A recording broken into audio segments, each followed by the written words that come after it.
ويلا أدنى أدرتي waa idin salaamay hadda anoo sii bixi rabaa fiideogan gabadhan walaashay oo ilmaha yarka hortooda ku oynaysa baan arkay aad ugu xumaaday wallahi horta sorry abaayo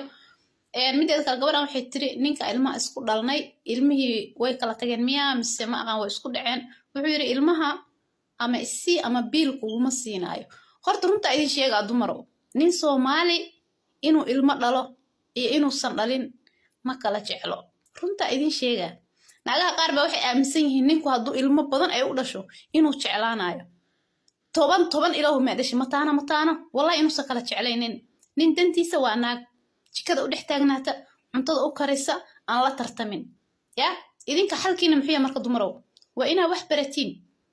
nin intaad ku fakirin wax baro haddaad nin guursatid hooyada aabaha wax ku soo barina